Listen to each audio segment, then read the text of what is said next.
so glad to be here to be able to really learn from all these amazing entrepreneurs. And today we also know that in today's world, like consumers, they no longer just buy anything. They just don't buy products anymore. They buy because they trust. They buy because they find it relatable, and they find that this is something that it's a connection, it's a community that they can fall back on. So today it's my honor to be here to interview all of you guys who has so much experience in commerce, in creating, working with creators, and like really creating amazing impact with your brand. So I also want to ask, okay, the first question is, anyone, feel free to take it as well, right? What's the biggest shift that you have seen in Asian consumer behavior in the last 12 months or 18 months that the old marketing rule no longer work? Feel free, yes. Great to see everyone. Thank you for the invitation. Great to be here. I think what is very interesting is, so prior to building Antler, we built Zalora here in the region. So we've kind of been in digital space here since 2012, and Southeast Asia changes very rapidly. Like whenever there's like a new trend, a new platform, then that suddenly becomes the very best way to market, right? So I remember in Zalora in the early days, like we were like 95% Google spend, and then Facebook came, and that became a big part of the spend. And in the early days, this platform shift, the new platforms are very cheap, right? And then just after that, we had like BlackBerry Messenger in Indonesia, was just an amazing place to get the customers. Line, and I remember we acquired like 1 million customers in Thailand by getting some artists to do some stickers online, right? And like, so there's always, and then when TikTok was here in the early days, like, and now we have Redbook, and like, so I think you always need to be at the forefront of these new channels, because in the early days of those new channels, you can acquire a ton of customers at a very good customer acquisition cost. And these will continue to come, right? So that's kind of one. And you have kind of new ones of these coming all the time. I think like the biggest, fastest growing one here in the region now is probably Redbook. So that's one. Two, I think the biggest shift we see now over the last 12 months is GEO. So you have obviously have SEO, search engine optimization, GEO, which is general language models optimization. Because now if somebody goes and they're like, okay, I want to buy a pair of shoes, I want them to be black, I want them to have these characteristics, you just don't spend 1 or 2 hours searching for that or social media, or like, you literally just go into ChatGPT or Gemini or DeepSeek or whatever it is, and then you ask that question, and out comes the list. And then how do you influence that is insanely important. So we have a number of companies in our portfolio with back that are growing insanely fast, some of the fastest growing companies in the marketing space, who are tackling that question, because more and more, of course, like influencers and social media and these platforms will continue to be important, as I mentioned in category 1, but like, I think this is like the key area, and the people who are at the forefront of that, they are going to win the consumer marketing game, and also the B2B marketing game in Southeast Asia going forward. And many companies are very rudimentary on this. Like, a lot of people are far behind on this. So it's a huge opportunity. I'm also very curious from, thank you so much for your amazing insights. I'm very curious from Oliver's point of view, because your company has a lot to do with AI. So when Magnus was saying that right now, this language model, right, they are prompting, people are basically searching products recommendation on ChatGPT and all this, right? So is it becoming AI becoming the shopper than the person becoming the shopper? I just want to say before Oliver starts, because we've known Oliver for a long time, and we were one of his first clients, and he is way ahead of the curve. He was very impactful for us when we were building Zalora, and he's been doing AI for ages, and it's very deep in the space, and yeah, now it's growing like crazy. Yes, it is. Thanks, Magnus. Thanks for being my first customer. All right. Just to echo Magnus' point, right? Probably, all the biggest shifts that we are seeing today, whether in marketing or in retail, has in some form and shape relate to AI, and specifically Gen AI. All right, if you want to think about it, and going forward, probably agentic. But if I could reshape that narrative in a way that everybody could understand, all right, from a consumer standpoint, search and discovery today is probably compressed, right? In the company I founded, since 2012, we spent the last 12 years, probably ahead of our time, using ML to improve search and discovery. And yet, over the last 3 to 4 years, when you have got large language models coming into place, they've totally reshaped the landscape, right? Search and discovery is now compressed. You get instantaneous answers. You don't deal with keywords anymore, right? You get answers that are presented to you in a concise, understandable way that is shaped according to your questions. And you can be precise or you can be deliberate and you can be even vague about it. So imagine, all right, the ability to extract instantaneous answers coming back to you in a manner that you can use is now done in a matter of seconds.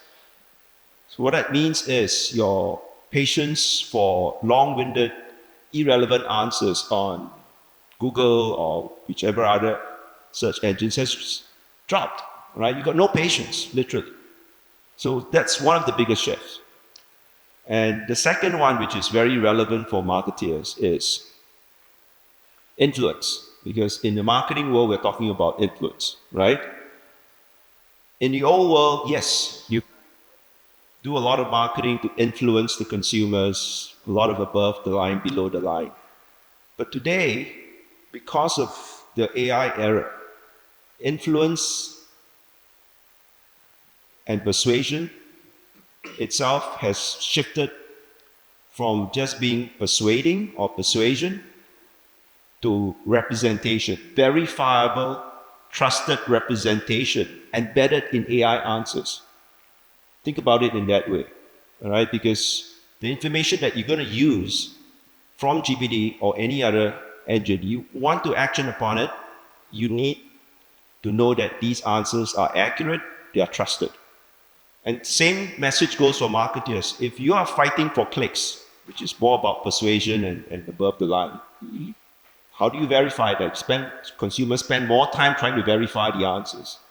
But if you have an AI search answer that is presented and is verifiable, then you're going to trust that answer because it's neutral.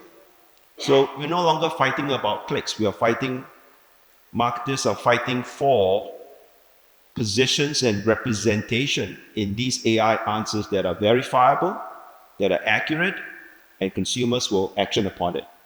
So that's the implication of what the GEO and all these AI services are presented to marketers and probably a lot of consumers as well. That's very interesting. And talking about influence, right? We know that right now AI is the growing influence, but as people like we have entrepreneurs here who actually have your own marketing agency, you deal with influencers. So maybe we can get either Ming or maybe Marjorie to share your point of view about how do you think it has shifted, like especially with AI and influencers coming in, do they work hand in hand in this? And how does this actually can make the whole marketing campaign even better for your business? Yeah. I can go first. A little bit of introduction. We have actually turned from an agency model into a SaaS platform. Our SaaS platform actually allows businesses to discover over a growing network of over 600,000 influencers. And within our platform as well, we have embedded AI to actually help with that discovery and to also ensure that businesses in their different fields, they are able to get well-matched influencers that can represent their brand and then subsequently turn into whichever brand conversion that they need. So even nowadays, like we have influencers who also utilize AI in their content, right? How do we churn and generate more videos? How do we churn and generate more content so that there's always something that's pushing out and reaching out to the influencers? So right now, I think like the mastermind really still lies with in our hands, and it is up to the influencers and also the businesses who knows their brand the best And they also have the insights to their consumers' purchase behavior as well, to see how they want to navigate that industry, and also how they want to reach out to their audiences. So we have influencers who have worked with us, whether they are micro or macro, they still need to build trust with their audience. And that's one of the most important thing, whether you are relying on AI to churn out some of the groundwork, or you are engaging an influencer to do that, you still need to be the mastermind of your own campaigns.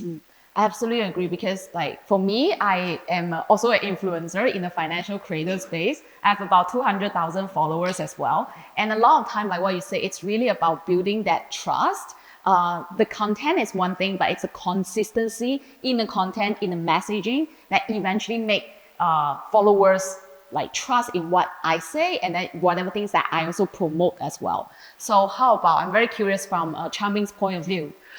Yeah, okay. So first of all, there's a very great discussion we have on the panel here, but just two things that I want to add on basis of what we have discussed. Because number one, we have to acknowledge that olden days consumers like us, okay, we are very attention driven. And what do I mean by attention driven? Basically, if we see something like a promotional material or marketing awareness, right, we will just say, hey, okay, this brand is famous because I know this person, so on and so forth. But however, in the last 12 to 18 months or even the last 2 years, okay, consumer behavior has changed already, because they are becoming intentional driven.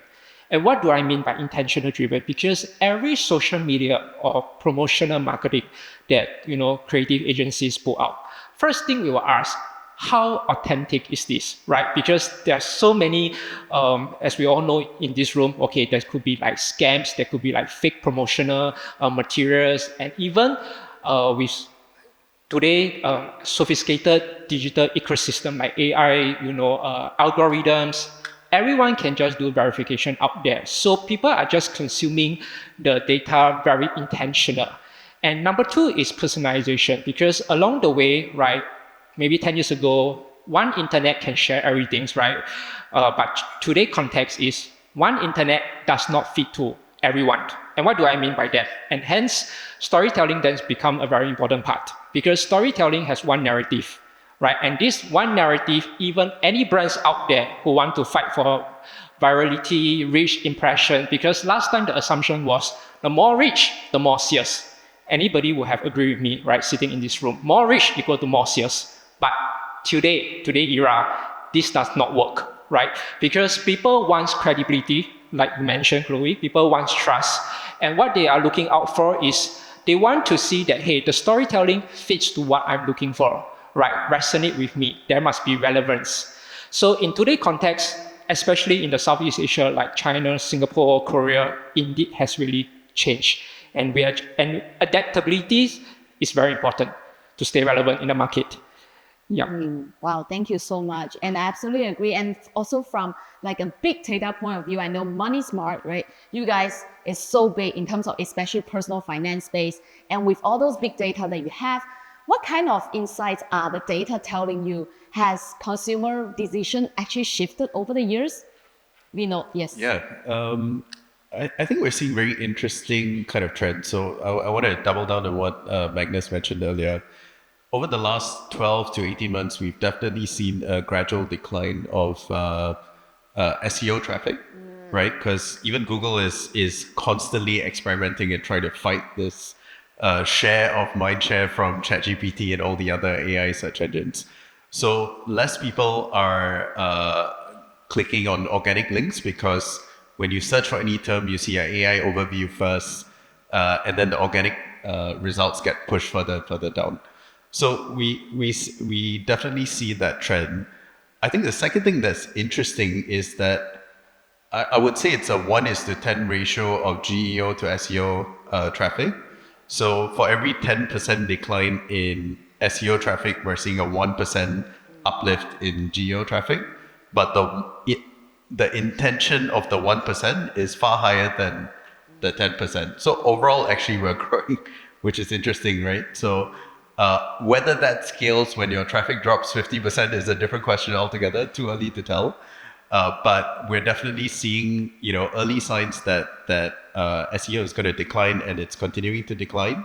And so the new game really is how we tackle the new frontiers of customer acquisition. And for us at MoneySmart, there are three key frontiers that we have identified. Number one is GEO. Although I would say GEO will not replace SEO in terms of the scale of traffic that it brings to us.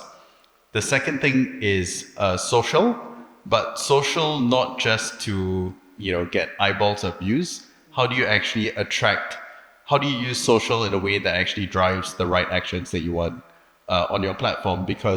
And it's a really fine balance to figure out between having people actually want to consume your content versus being overly salesy and putting off people in the first place.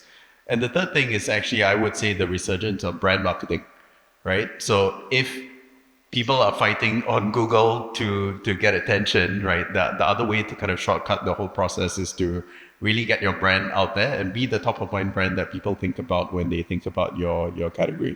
So those are the three key kind of new frontiers that we're looking to really double down on and build capability in that I think will help us continue to grow into the future. All right. And I'm also very curious. I'm pretty sure the room is also curious as well, because a lot of them are entrepreneurs here. And with AI right now, tools are being so easily reached within like anyone, right? But what are some of, in your opinion, the areas or the tools that actually really entrepreneurs here should double down because it will really help them to speed up and accelerate, be it the brand influence? Anyone?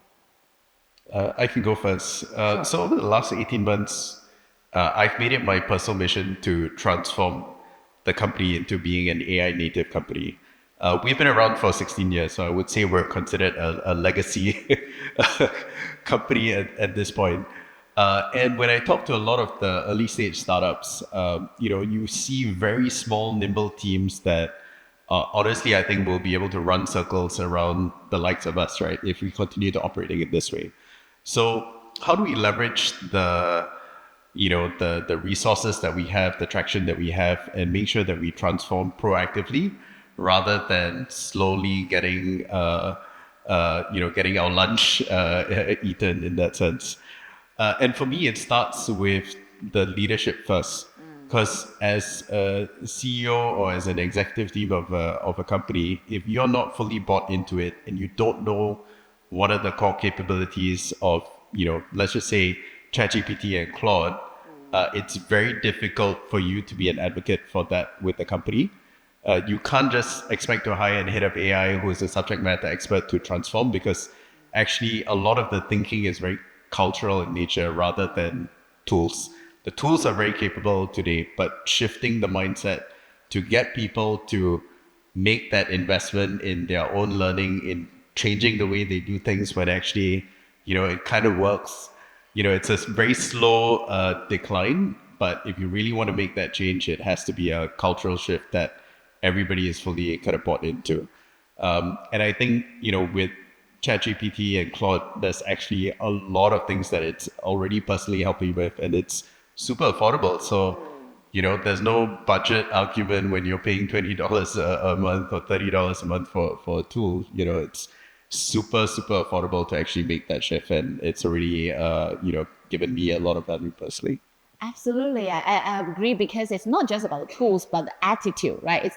It's the spirit towards embracing those tools, right? Because we can be learning so many things at the same time, but in the end, it's do we have that initiative to go and learn in the first place? Anyone want to add on this? Yeah, right. So I think we invest very heavily in AI. Right? So we are the most active AI investor in the world now, just above Y Combinator and Andres Norwitz. So we made last year about 380 AI investments, and obviously not all of them are tools and software. Like some of them are infrastructure companies, and some of them are building fundamental models. But on the available tooling you're starting to get now across different parts of the businesses is pretty insane. So the way we look at this when we talk to big businesses is like, hey, almost within any area that you're operating, there are emerging AI tools now, whether it's like you need a process engineer in your manufacturing, you need someone in performance marketing, you need someone in branding, you need someone in accounting, you need someone in legal, you need someone. And obviously, if the fundamental model ones like Cloud Workspace, for example, are quite advanced in this, probably where you go first, and then subsequent to that, you'll go and explore the startups who are leading within those different areas. And that will help drive a lot of efficiency. But in itself, I think that's just one bucket. And I think what a lot of existing companies tend to get wrong with this big AI platform shift is that they more or less only focus on this. Like, how can I do things more effectively? How can I save costs? How can I drive down my marketing costs? How can I replace some lawyer legal costs? How can I make my tech team more effective? Like, that's very much the focus. But that in itself is only a small part of the value. That's almost like hygiene factor, I think. I think where you will see the most value creation potential as an existing business or as a founder is in the growth AI native product space. Like, so if you think about what you're doing today, how can you expand and grow your business with new AI-based products, right? Because you think about that's like 100x potential, right? Like, reducing cost and improving efficiency, that's few multiples probably. Now it's probably like 30-40% efficiency gains and so on. Like, but that area, I think, and the people who get that right, who are currently building businesses, are the ones who are going to see the most value being taken out of AI. Thank you. Yes. No, I'll just add on a few points. I'm going to speak from experience because I took the long road to Rome. All right. In 2012, spun off Descents from AWS. At that point in time, ML, machine learning, and then we pivoted into deep learning. That was in vogue at that point in time. Today, nobody really talks about it in the same sense that I'm talking today. So if I talk like that, people would think that Oliver, you're classic ML. Okay, today is Gen AI already. So I speak from experience, all right, because we did really, really hard things, all right. We built AI. In the words of Andrew, there are only two kinds of companies. Companies that build real AI and companies that use AI, all right. So building it is hard. But if you look back over the last 5 years, what has fundamentally changed is that the bar, all right, for using AI has dropped significantly. There are a lot of AI wrapper companies in the market today. Nothing wrong with that. All right. If you can wrap around what is available today, closed source, open source, whatever, and build a powerful use case on top of it with a clear value proposition that solves problem, increase revenue, increase productivity, and better still, attract the attention of VCs like Magnus, okay, who validate that, then you have a use case. You have your legitimacy to exist in the world today. I think it is very, very hard today to spend a lot of time trying to fight with the OpenAIs of the world because they and all these big AI companies, because they are devoting billions, tens of billions, not millions, billions. So there's no sense in trying to replicate what they already have, right? China has taken the approach of making as many of these models as open source as possible. The most popularly used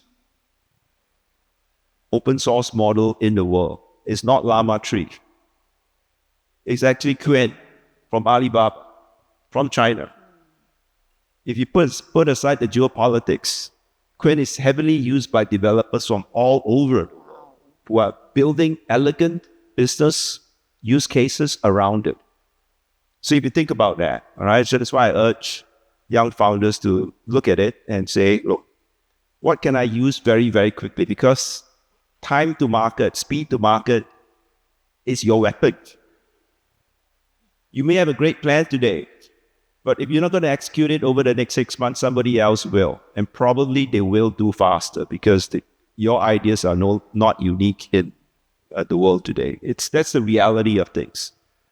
All right. So look at the use cases, look at your markets. Where can I exist that I still have a chance, rephrase, more than a chance to go to market and win clients? Think about scale later on. All right. Because if you can't win the first step, you're not going to scale. There are a lot of big markets that you can pivot to very quickly, to the US or whatever it is, to gain scale. But the first few steps, if you're not able to win these customers and get them to pay for your service, you're not going to get very far. That's the truth. So time and speed, right? It's very crucial. And to really win customers at the speed much faster than the competitors, right? So I give you one example, all right? All of us use Magnus.ai, correct? Yeah. 8 months, 100 million ARR. It's a near impossible feat if we talk about it in last 10 years. But they have proven it to be the case. It happens today. All right? And most of their users, they started over this side of the world. So who says APAC doesn't have scale? We can have scale. All right? Of course, I mean, and they are basically using different models. They don't develop their own models. Yes, they have some models, but by and large, they are wrappers, just like Perplexity. Right. And what they do is that they focus a lot on the use cases. That's why, personally, I love using Magnus because it optimizes on the use cases so much better than the other AI services. Just one example of how you can differentiate yourself still in the world where you play against the big boys. But for the smaller startups that you're going to raise like 10 billion or so, I think you need to be laser focused on your value proposition. I'm also very curious from the perspective of, engaging influencers, right? And right now, since Oliver also talked about the importance of speed and time, how do you think influencer marketing is still relevant in today's world, given that AI right now, there's also AI influencers coming out? Yeah, this is a very interesting question.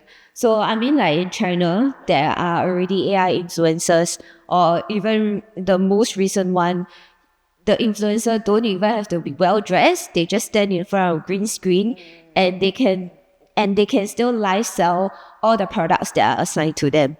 So I think with whatever that AI can replicate, etc., in terms of speed, of course, a human can never match a robot in that sense. But what is different then is how the person or the influencer themselves, they are still creating that value of authenticity. So I think nowadays there's a lot of purchase or like consumers who are driven by value, or even new brands or new startups. They are creating their businesses today. They are also focused on their own IP. What is the value of their brand? What is the value of the product that is hard to beat in the market? So similarly for influencers who are also their own IP, they have to constantly be contributing to their own IP and invest in their own brand authenticity as well. The trust that they are building over time is hard to replicate. And with AI coming up, etc., there are, of course, a lot of things that they can also utilize AI to do the groundwork for them. But ultimately, they are in control of what is being put out there. What are the new kind of like trends that they might want to even create themselves instead of just jumping onto a bandwagon? And also, what are the different content or like the different topics that they can talk about? I think it's all within the control of the influencer and how they want to master and harness the influence to their viewers and their listeners. I see. And I'm so very curious from Ming Yang's point of view, right? Especially your agency also deal with a lot of young customers, right? Gen Z, do they actually behave differently? Like, what's their view towards AI and influencers in general? Okay, sure. Let me see how should I phrase this. Okay, I think let's just appreciate the fact that Gen Z and the way how like every one of us here in the room consume social media content very differently, right? Just now during the last couple of minutes, we were speaking a lot about consistency. We're speaking a lot about authenticity. We were talking about speed and time, right? But Gen Z behavior is very different, at least to my opinion, right? Because from what I analyze, especially I deal with like younger generation people, they don't take authenticity at face value, okay? Especially we all know with like AI, assisted tool, different algorithm feeds like ChatGPT, all this, they are so privileged that they are in the ecosystem where everything they can just verify using supported like AI technologies to see whether is this information is true, is that is fake, right? Importantly, we need to appreciate the fact that Gen Z do not like to be marketed to. They don't like, right? If you push out an advertisement ad, like just right to their face, they will just say it's a misalignment of their value. They cut it out, right? So what they want is they want to be able to participate, right? For example, like influencer marketing, you can see a lot of TikTokers, they are doing live streamings, but does that work with Gen Z? Maybe not, because live streaming maybe works for older generation, probably like 2 years, 3 years ago, right? Gen Z like to partake in experience. They like people who can tell them, say, for example, skincare beauty, right? Instead of promoting just a skincare product on a static poster, I use like a micro influencer to just say, hey, what is the good and bad of this product? Whether there is any side effects, what is the outcome that you can get? Even though such product may not has a high reach, right? But eventually such companies will adopt like storytelling in such a way for generations Z people will actually reap the results eventually, because firstly there's relevance. These Gen Z people, they like to they like to partake in the experience, say, hey, okay, I trust my peer levels, right? Even like this micro influencer at the same age of like me, I trust what he or she is saying. So storytelling has then now become very important for Gen Z, because apart from just the emotional context that we are talking, right? A lot of things is talking about, delivering the right message to them, right? One core story, many contextual execution, right? Data-led refinement on real time. So what do I mean by that, right? So for example, if let's say today we know Gen Z, they just like to see, for example, people suffering, right, through, business hardship and this kind of thing. Then we have like, as a creative agency, we just have to storytell in that kind of directions, just so that they consume the data at their own comfort. Yep. So this is basically what I feel about Gen Z consuming social media content at this point of time. Yeah, and I think it's always evolving. Like the next generation might be different. So as companies and as brands, we have to keep on really monitoring how can we connect better with the next generation. And we are going to wrap up very soon. So my last question will be a one sentence answer from each one of you. What do you think is the one new rule of influence in 2026 that every entrepreneur here should remember? Starting from Magnus. Yeah, so we talked a lot about credibility already. I think as AI increases into all facets of life and media, and it gets better and better and more powerful, like credibility, real ID, that for sure will be a bigger and bigger edge, right? And I think particularly for older, long-running companies, but also people who've been in space for a long time, that's actually a great opportunity. So it's a great opportunity for the legacy companies, actually, and for new companies, like, how do you build that, right? So we think a lot about that. And so I think that's one massive thing. But we spoke about it a lot. So I just want to mention kind of one more, which is distribution will matter more and more in the world going forward, right? Like how you attack this whole area that we've been speaking about. It's always been very important. But there's been a period of time where, particularly for digital products, where you could build like a product moat to a certain extent. And now that product moat is slowly kind of disappearing, because the ability for other businesses to build great technology and catch up with you on your product quality is just better than ever. So we see like once a great AI startups get started today, then literally within a few weeks, there's like 50 others doing the exact same thing. And it's not clear who has the best product. And the people who end up winning are the people with the best distribution. So I think distribution will matter more and more as a moat. It's always been a moat, but I think more than ever over the next kind of decade, it's going to be insanely important for the winners. Like, for example, we have this company up called Lovable. We have another one out of Korea called Written. They're like software services. Lovable grew to $200 million for the revenue in like a year, 100 million in 8 months. And they probably weren't particularly better than others. They were just really, really great at distribution. And they gone in 20 months from 0 to $7.5 billion business, right? And it's really like distribution level. Thank you. So distribution, fast distribution is the key. Well, I would say pay for good influence. Why is that so? Is because we have worked with companies who are startup, mid-size, and even MNCs.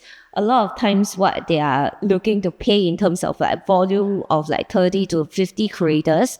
Yes, in a short time, you get your word out there, you get your awareness out there. But over time, you are going to have to rinse and repeat the same cycle again, just to repeat the process of having your awareness and then your conversion. For example, like if you're going to promote a new credit card, consider a media like MoneySmart, right? Because they have built their influence over time. So these are the kind of like value that, good influencers have built and established, and it is hard to take away from them. For example, we have a humble client, their facial beauty salon that is located at Adelphi. They didn't spend a lot on influencer marketing, but they still chose to spend even though they are tight on budget, and it gave them good results for their size of business. Over 30 leads and then 10 customers at least who spend on long-term packages with them. So consider what is good influence that matches your brand, and then don't scream on that budget. So pay for good influence, high quality influence. Vinod. I think the durable pattern that you see over time is people want relevance and relatability, right? And even if you go back to Gen X, or I grew up in the 80s watching television where you couldn't fast forward the commercials. If you see an advertisement that is not relevant to you, you kind of switch off, right? I wish I could fast forward this. And it's the same thing now, just that people have a lot more choice, right? If they see a post that they don't like, they can swipe away and move on to the next one. But the common themes that connects all generations is relevance and relatability. And so how do you make sure that your products and services are relevant to the audience that you're targeting, and really focusing on that as the core rather than trying to target everyone? On my reflections, this chase to get more traffic and all that stuff, actually you'll find that there's very little correlation with actually how your business grows. But if you find that core group of customers and you are really appealing to them and building out from a strong core, I think is the thing that will be durable over time, right? Regardless of how new channels emerge and so on. So relevance and relatability. So that builds the durability outlet. Oliver? AI or no AI, we continue to live in a attention economy. Means some websites, some sellers will have more attention, and others, more often than not, will have attention deficit. But search and discovery itself has become conversational. It is immediate, instantaneous.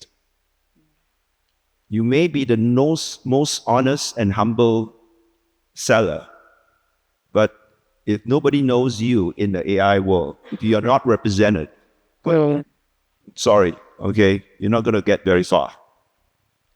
You could have a lot of attention, but if what you represent in terms of content, products, and services are not reliable, not trustworthy, neither are you going to get very far.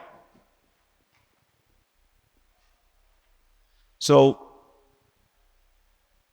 all of us, if you are selling something, whether you're a retailer, you are a merchant, you are a marketer, you need to start thinking about how representation looks like in an AI world.